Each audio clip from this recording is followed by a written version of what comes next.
সূরা আল হুজুরাত। রহমান রহিম আল্লাহ তাআলার নামে। ওহে মানুষ, তোমরা যারা ঈমান এনেছ, আল্লাহ তাআলা ও রাসূলের সামনে কখনো অগ্রণী হও না এবং সর্বদা আল্লাহকে ভয় করে চলো। আল্লাহ তাআলা নিঃসন্দেহে সবকিছু শোনেন এবং দেখেন। হে ঈমানদার ব্যক্তিরা, কখনো নিজেদের আওয়াজ নবীর আওয়াজের উপর উঁচু করো না এবং নিজেরা যেভাবে একে অপরের সাথে উঁচু গলায় আওয়াজ করো, নবীর সামনে কখনো সে ধরনের উঁচু আওয়াজে কথা বলো না। এমন যেন কখনো না হয় যে তোমাদের সব কাজকর্ম এ কারণেই বরবাদ হয়ে যাবে এবং তোমরা তা জানতেও পারবে না। যারা আল্লাহর রাসূলের সামনে নিজেদের গলার আওয়াজ নিম্নগামী করে রাখে, তারা হচ্ছে সেসব মানুষ যাদের মন মগজকে আল্লাহ তাআলা তাকওয়ার জন্য যাচাই বাছাই করে নিয়েছেন। এমন ধরনের লোকদের জন্যই রয়েছে আল্লাহর ক্ষমা ও অসীম পুরস্কার। হে নবী, যারা তোমাকে সময় অসময় তোমার কক্ষের বাইরে থেকে ডাকে, তাদের অধিকাংশই নির্বোধ লোক। যতক্ষণ তুমি তাদের কাছে বের হয়ে না আসো, ততক্ষণ পর্যন্ত তারা যদি ধৈর্য ধরে অপেক্ষা করত, তাহলে এটা তাদের জন্য হতো খুবই উত্তম। আল্লাহ তাআলা ক্ষমাশীল ও পরম দয়ালু।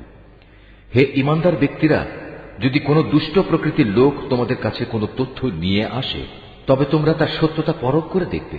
কখনো যেন আবার এমন না হয় না জেনে তোমরা কোনো একটি সম্প্রদায়ের ক্ষতি করে ফেললে এবং পরে নিজেদের কৃতকর্মের ব্যাপারে তোমাদেরই অনুতপ্ত হতে হল। তোমরা জেনে রাখো, সিদ্ধান্ত দেওয়ার জন্য তোমাদের মাঝে এখনো আল্লাহর রাসূল মজুদ রয়েছে। আর আল্লাহর রাসূল যদি অধিকাংশ ব্যাপারে তোমাদের মতেরই অনুসরণ করে চলে, তাহলে তোমরা এর ফলে সংকটে পড়ে যাবে। কিন্তু আল্লাহ তাআলা তা চাননি বলেই তোমাদের কাছে তিনি ঈমানকে প্রিয় বস্তু বানিয়ে দিয়েছেন। তোমাদের অন্তরে সে ঈমান আকর্ষণের বিষয় করে রেখে দিয়েছেন। আবার তোমাদের কাছে কুফরি, সত্য বিমুখতা ও গুনাহের কাজকে অপ্রিয়, অনাকাঙ্ক্ষিত বিষয় করে দিয়েছেন। এরাই হচ্ছে সঠিক পথের অনুসারী। এ হচ্ছে আল্লাহ তাআলার এক মহা অনুগ্রহ ও নিয়ামত। আল্লাহ তাআলা সর্বজ্ঞ ও প্রবল প্রজ্ঞাময়। মোমেনদের দুটো দল যদি নিজেদের মধ্যে যুদ্ধ বাঁধিয়ে বসে, তখন তোমরা উভয়ের মধ্যে মীমাংসা করে দেবে। অতঃপর তাদের এক দল যদি আরেক দলের উপর জুলুম করে, তাহলে যে দলটি জুলুম করছে তার বিরুদ্ধে তোমরা লড়াই করো, যতক্ষণ পর্যন্ত সে দলটি সম্পূর্ণত আল্লাহর বিচারের দিকে ফিরে না আসে। হ্যাঁ, একবার যদি সে দলটি আল্লাহর বিচারের দিকে ফিরে আসে, তখন তোমরা দুটো দলের মাঝে ন্যায় ও ইনসাফের সাথে মীমাংসা করে দেবে এবং তোমরা ন্যায় বিচার করবে, কেননা আল্লাহ তাআলা ন্যায় বিচারকদের ভালোবাসেন। মোমেনরা তো একে অপরের ভাই, অতএব বিরোধ দেখা দিলে তোমাদের ভাইদের মাঝে মীমাংসা করে দাও। আল্লাহ তাআলাকে ভয় করো, আশা করা যায় তোমাদের উপর দয়া ও অনুগ্রহ করা হবে। ওহে মানুষ, তোমরা যারা ঈমান এনেছ, তোমাদের কোনো পুরুষ যেন অপর পুরুষকে নিয়ে কোনো উপহাস না করে, কেননা এমনও তো হতে পারে যাদের আজ উপহাস করা হচ্ছে তারা উপহাসকারীদের চাইতে উত্তম। আবার নারীরাও যেন অন্য নারীদের উপহাস না করে, কারণ যাদের উপহাস করা হয় হতে পারে তারা উপহাসকারিণীদের চাইতে অনেক ভালো। আরো মনে রাখবে, একজন আরেকজনকে অযথা দোষারোপ করবে না, আবার একজন আরেকজনকে খারাপ নাম ধরেও ডাকবে না, কারণ একবার ঈমান আনার পর কাউকে খারাপ নামে ডাকা একটা বড় ধরনের অপরাধ। যারা এর আচরণ থেকে ফিরে না আসবে তারা হবে সত্যিকার জালেম।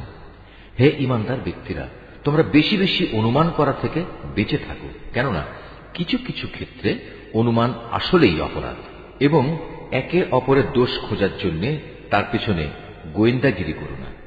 একজন আরেকজনের গীবত করো না। তোমাদের কেউ কি তার মৃত ভাইয়ের গোশত খেতে পছন্দ করবে? আর অবশ্যই তোমরা এটা অত্যন্ত ঘৃণা করো। এসব ব্যাপারে আল্লাহকে ভয় করো। নিশ্চয়ই আল্লাহ তাআলা তওবা কবুল করেন এবং তিনি একান্ত দয়ালু। হে মানব সম্প্রদায়, আমি তোমাদের একটি পুরুষ ও একটি নারী থেকে সৃষ্টি করেছি।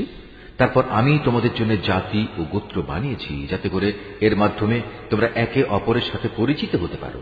কিন্তু আল্লাহর কাছে সর্বাধিক মর্যাদা সম্পন্ন ব্যক্তি হচ্ছে সে যে আল্লাহ তাআলাকে বেশি ভয় করে। অবশ্যই আল্লাহ তাআলা সবকিছু জানেন এবং সবকিছুর পুঙ্খানুপুঙ্খ খবর রাখেন। এ আরব বেদুইনরা বলে, আমরা তো ঈমান এনেছি। তুমি বলো, না, তোমরা সঠিক অর্থে এখনো ঈমান আনোনি। তোমরা বরং বলো, আমরা তোমাদের রাজনৈতিক বশ্যতায় স্বীকার করেছি মাত্র, কারণ যথার্থ ঈমান তো এখনো তোমাদের অন্তরে প্রবেশই করেনি। যদি তোমরা সত্যি আল্লাহ তাআলা ও তার রাসূলের আনুগত্য করো, তাহলে আল্লাহ তাআলা তোমাদের কর্মফলের সামান্য পরিমাণও লাঘব করবেন না। আল্লাহ তাআলা নিঃসন্দেহে পরম ক্ষমাশীল ও একান্ত দয়ালু। সত্যিকার ঈমানদার ব্যক্তি হচ্ছে তারা যারা আল্লাহ তাআলা ও তার রাসূলের উপর ঈমান আনে, অতঃপর আল্লাহ তাআলার বিধানে সামান্যতম সন্দেহ তারা পোষণ করে না এবং জীবন ও সম্পদ দিয়ে আল্লাহর পথে জিহাদ করে। এরাই হচ্ছে সত্যনিষ্ঠ। যারা তোমার কাছে এসেছে তাদের তুমি বলো, তোমরা কি তোমাদের দ্বীন সম্পর্কে আল্লাহ তাআলাকে অবহিত করতে চাও? অথচ এই আকাশমণ্ডলী এবং এই জমিনে যা কিছু আছে তার সব কিছুই আল্লাহ তাআলা জানেন। আল্লাহ তাআলা সর্ববিষয়ে সম্মুখ অবগত রয়েছেন। এরা তোমার কাছে প্রতিদান চায়, এজন্যে তারা তোমার বশ্যতা স্বীকার করেছে। তুমি তাদের বলো, তোমাদের বশ্যতা স্বীকার করার প্রতিদান চাইতে আমার কাছে এসো না, বরং যদি তোমরা যথার্থ সত্যনিষ্ঠ হয়ে থাকো তাহলে জেনে রেখো, আল্লাহ তাআলাই তোমাদের ঈমানের পথে পরিচালিত করে তোমাদের ধন্য করেছেন।